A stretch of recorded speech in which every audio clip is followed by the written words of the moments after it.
Hello, and welcome to the Dark Ages podcast. Today's episode, The War for Italy.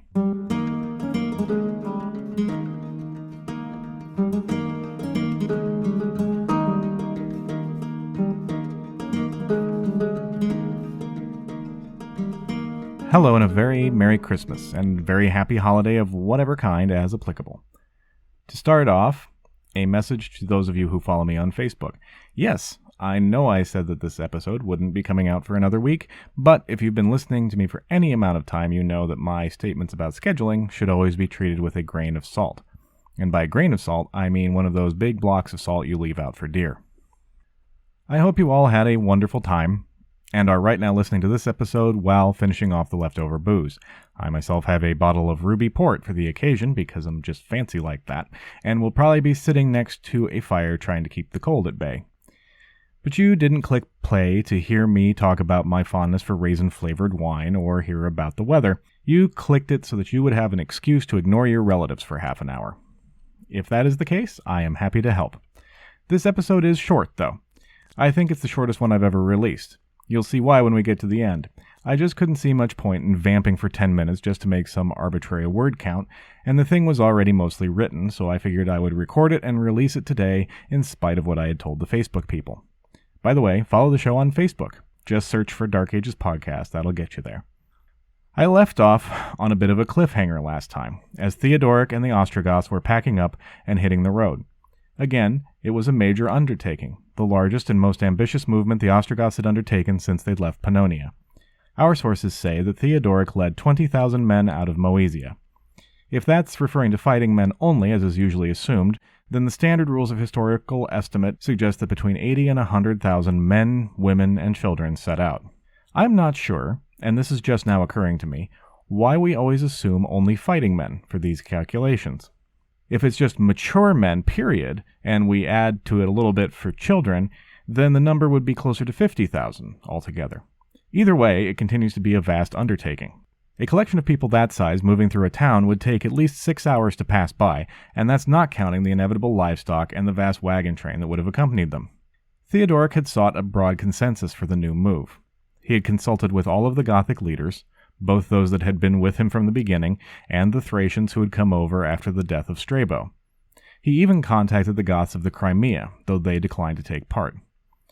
Not all the Goths agreed to come, and Thrace would maintain a Gothic population moving forward. Nor were all of those that made the move exclusively Goths. There was Frederick, the dispossessed prince of the Rugians, who would be leading his people along with Theodoric, and there was a grab bag of other peoples along for the adventure, including a few Romans. All of this was according to plan, a plan worked out and agreed with Emperor Zeno in advance. The column didn't start out until late summer, which may seem strange until you note that one of Zeno's stipulations was that Theodoric would not live off the land while he was on Roman territory. They had to bring their own provisions with them, and that meant they had to wait for the harvest to come in, though ideally moving while there was still grass growing for the horses. Hence, the late summer start. The Goths moved westward along the road that followed the course of the Danube. Roman roads in the Balkans weren't what they once had been. Years of conflict had led to neglect, but for the same reason, no one was out there building any new roads. So the Roman network remained the best choice for traveling armies, and everyone else, for that matter. That would remain true through most of Europe, by the way, well into the early modern era. So, late in the year, the Ostrogoths made their way back into their old home territory in Lower Pannonia. It had not sat vacant for the last 20 years. The Gepids had moved in and taken possession. The Gepids as a group continuously seem to want to rise up and demand more time than I give them, and then, like a mirage, they dissolve into the sands when you try and bring them into focus. The problem is that they left no first-person written records. They were the clear winners of the post-Hunnic Wars, and controlled a large swathe of territory in what is now Hungary and western Romania, including the lands between the Danube and the Sava rivers that the Ostrogoths had vacated. Generally good relations with Constantinople and strong trade ties had made the elites rich, as evidenced by large amounts of silver and gold found in Gepid cemeteries. The king of the Gepids in 488 was named Thraustila, and he had not granted the Ostrogoths right of passage. Herwig Wolfram suggests that his name might have been Thrapsila, but that can't be right because that's obviously a kaiju name. The Gepids deployed their army to block the Ostrogoths' advance. Very little in the way of detail is known about this battle, including where exactly it took place. If you go with Walter Goffert's interpretation, it took place just outside of Sirmium, and that is what you'll find on Wikipedia, by the way. Well, my old buddy Professor Wolfram, places it 40 miles up the road near modern Vukovar. That's based on the beliefs that the Roman border at the time was the Vuka River. You pays your money, and you makes your choice. Choose carefully, as the stakes could not possibly be any lower. I have put together a map, not that any of you will go to the website to look at it. I'm sorry, that was passive-aggressive and judgy. It's just that geology rocks, but geography is where it's at. And now I'm sorry for two things. Anyway, the reason for Gepid hostility isn't entirely clear. There are a couple of possibilities. Maybe Odoacer had been in touch with Thraustila and made some kind of agreement to try and weaken the Ostrogoths before they arrived or block them entirely. Maybe it was a continuation of old beef from the Civil War.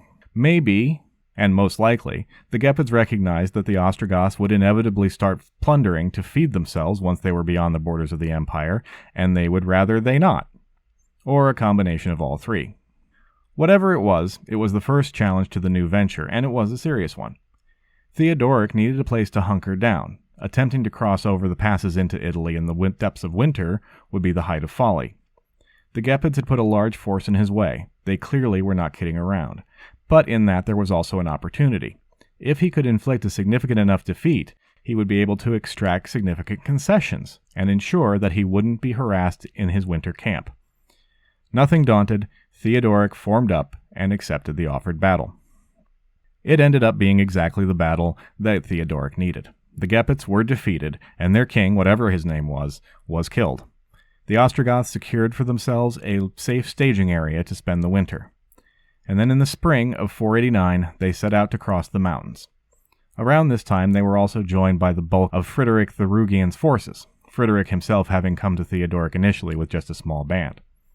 Upon setting out, the army was attacked by a band of Sarmatian nomads. They were easily seen off, and it's not really an important incident, but it emphasizes the chaos that was de rigueur in Central Europe at the time. The existence of a random encounter table somewhere would not surprise me. To get our bearings here, a quick geography lesson.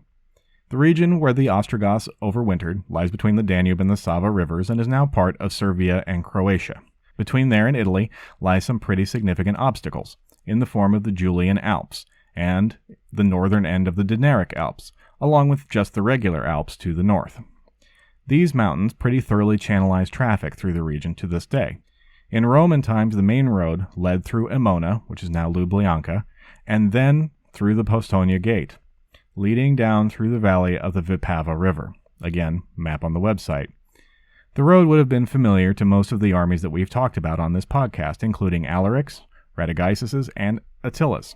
The Vipava descends quickly to empty out onto the broad plain north of Aquileia, where it meets the Isonzo River.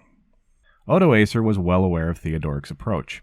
You can't just hide 100,000 people all moving in the same direction. So the 56-ish-year-old Styrian king donned his armor and marched his own army north to meet the Ostrogoths and their 38-year-old king. He fortified a position near the modern town of Fara di Zonzo on the right bank of the Isonzo, and he waited. The Isonzo River is one of those places that fate and geography have dictated as the site of battles over and over again. Adrianople is another one. Being the eastern gate into Italy, it is not surprising that the river would frequently run with blood, culminating in the no less than 11 battles fought in its valleys during World War I. Now in the summer of 489, Theodoric and Odoacer lined up their men to add their blood to the mix. I am going to call Odoacer's men the Italians as a convention, with the understanding that his army actually consisted of a melange of people who had been serving as federati in the old Roman army. Presumably some of their children by this point. It had been 13 years. The Italians fought fiercely, but were unable to hold the crossing. They were driven back, and Odoacer was forced to withdraw behind the walls of Verona. That freed Theodoric and his army for a bit of pillage. Pillage would be a bit of a problem for Theodoric. On the one hand, he needed to feed his army, and they expected to be rewarded for their hard work. On the other hand, this wasn't a raiding expedition, this was a war of conquest, and Theodoric would have to work with the locals in order to make his new kingdom function. An army that was too enthusiastic in their redistribution of wealth could make that unnecessarily difficult. Some of his subcommanders struggled with this concept, and it would cause problems for Theodoric at a couple of points during the Italian War. About a month later, Theodoric appeared before Verona, having accepted the capitulation of smaller cities along the Via Postumia. Odoacer again went out to meet the Goth in battle, and again Theodoric showed himself to be the superior general, maneuvering his troops to pin Odoacer's army against the Adige River and prevent them from escaping into the city. Many were killed, captured, or changed their loyalty, with Odoacer himself fleeing to the safety of Ravenna. Theodoric entered Verona in high spirits. One of those who had turned his back on Odoacer was his second-in-command, a man named Tufa, who Theodoric sent to supervise the siege of Ravenna. He must have been counting on the psychological effect the former friend's presence would have on the troops that remained to Odoacer. Meanwhile, Theodoric himself moved west and captured Milan without too much difficulty. If you're thinking all of this is sounding too easy, just hold your horses. There's no way to know what Tufa said to Theodoric that made the Ostrogoth trust him so quickly, but it was a mistake. Outside the walls of Ravenna, Tufa returned to Odoacer's side, and the Ostrogothic troops he'd been entrusted with were massacred. Odoacer was able to take to the open field again, and Theodoric was forced to retreat behind the walls of Pavia. Odoacer occupied Cremona and used that as his base to punish Milan, which had proved so willing to surrender to the invader. To emphasize that the rumors of his defeat had been greatly exaggerated, Odoacer also marched to Rome itself and had his son proclaimed Caesar. I don't know if I've mentioned this, but by this time the title Caesar referred to a junior emperor, and usually was bestowed on the heir apparent. Odoacer was planting a flag for his dynasty on Italian soil. Here I stand, I can do no other. Neither side seemed to have the upper hand, and with loyalties fungible, the unpredictable situation in Italy had a predictable result. The Burgundians crossed the mountains and plundered the northwest. Liguria especially was thoroughly devastated. Romans that were captured in the invasion would spend nearly 3 years in captivity until they were freed by King Theodoric's later diplomatic efforts. Other diplomatic efforts were underway as well. Theodoric had been in contact with the new king of the Visigoths, Alaric II. Alaric was the son of the aggressive expansionist Euric, having succeeded him when Euric died in 484. We'll be circling back to the Visigoths in a later episode. In a rather extraordinary display of inter-Gothic cooperation, Alaric sent troops into Italy in support of Theodoric. The arrival of these Visigoths allowed Theodoric to take the initiative again, and he met up with the men and moved against Odoacer, who was at the time besieging Pavia. Once again battle was joined, this time on the banks of the Adda River, probably near Pizzighettone, and once again Odoacer was defeated and forced to retreat to Ravenna. I will also put the maps on Instagram. Theodoric should have been able to celebrate victory. But though the big bear was back in his cage, there were still cubs everywhere that needed to be... Nope, not a metaphor I want to finish up. Though the main fire had been put out... No. Yeah, screw it. There was still trouble all over the place. For one thing, not all of the Italian forces were stuck inside that magnificent cage Ravenna.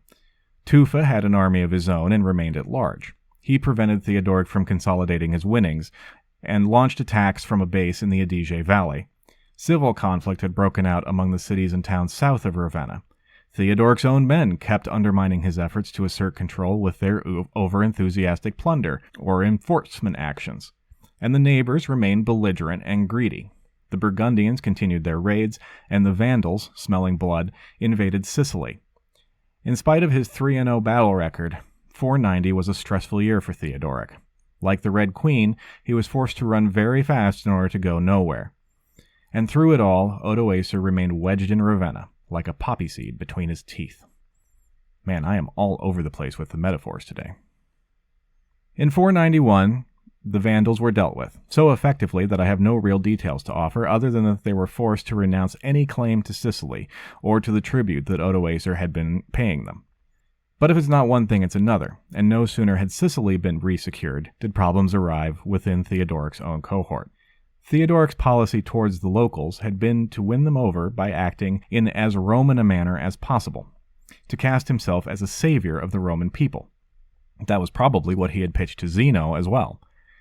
The Rugians, led by their Prince Frederick, had been left behind to garrison and hold Pavia, and they abused and harassed the locals to the point where it made a mockery of Theodoric's policy. In August of 491, there was enough of a lull in the back-and-forth fighting for Theodoric to go and intervene with his erstwhile ally. The intervention, whatever it was harsh enough for Frederick to violate his loyalty.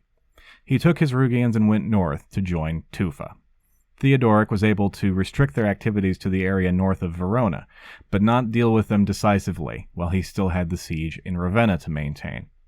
But 491 overall was an up year for Theodoric, as more and more cities and senators recognized that his momentum was unstoppable, and that Odoacer in the long run could not hope for victory. Odoacer knew it too. In July, he made his last large-scale attempt to break out of Ravenna. The sortie failed, with heavy losses on both sides, but Theodoric's larger force was able to absorb those losses without compromising the siege, and Odoacer was forced back into the city. He still refused to surrender, though. Ravenna could be infinitely supplied by ship, unless an effective blockade could be set up, and it took Theodoric until August of 492, another year later, to put together a fleet big enough to accomplish that, based at Rimini. I can't imagine that the irony was lost on Odoacer, that his reign should come to an end in such a perfect mirror to the way in which it had begun. I wonder how much his determination to hold out in the face of hopeless odds was based on a refusal to go down as meekly as Romulus had. It was another 6 months, February 25th, 493, before ecclesiastical intervention brought an end to the war. John, the Bishop of Ravenna, brokered a deal by which Odoacer and Theodoric would share joint rule of Italy and occupy Ravenna together. On March 5th, Theodoric entered the city. By doing so, he was technically violating the agreement he had made with Zeno, but Zeno had died in 491, succeeded by Anastasius, and besides, the arrangement finally ended the war, and surely that was the most important thing. I wonder if anybody actually thought it would work.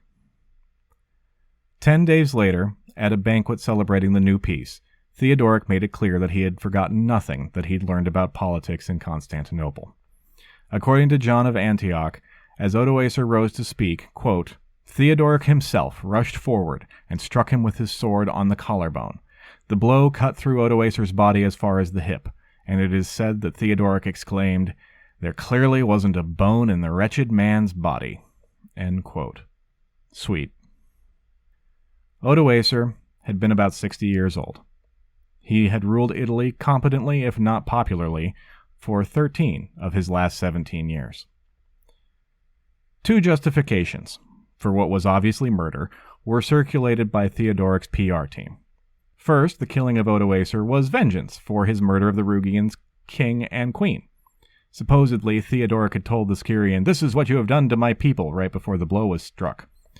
The fact that Theodoric's family connection to the Rugians was tangential at best, and that the Rugians' real son and prince was in active revolt against Theodoric at the time, were glossed over. The second justification was that Theodoric was merely preempting a similar ambush by Odoacer, which, is possible, but is also exactly the excuse offered by many murderous strongmen when they eliminate a weaker rival. They were planning to attack us, so we had to attack first. How were they going to do that? Their whole army is bottled up in Ravenna, and we hold the whole country. Dude, just trust me. My one little quibble about this story is the date, which is the Ides of March. That is a little bit too poetic for me, given what we know about Roman historians' fondness for symbolism. It's just a quibble, though, of course, but I couldn't let it go unremarked. Odoacer's family and all his supporters were immediately set upon and killed by Theodoric, by the way, in case you were thinking this whole thing hadn't been carefully coordinated from the minute Theodoric had agreed to the power-sharing deal. Odoacer's wife was starved to death. His son managed to escape to the court of the Visigoths and wasn't pursued, but he was killed some years later when he attempted to return to Italy. And thus did the royal Tersalingi family of the Sciri perish. The Sciri themselves ceased to exist as a separate tribe. Those who weren't killed were absorbed into Theodoric's new kingdom. There were still Romans who had stood by Odoacer to the end, who did not meet quite so harsh a fate. Theodoric made noises about financial penalties and confiscations, but allowed himself to be dissuaded by the bishops. One more loose end ultimately took care of itself.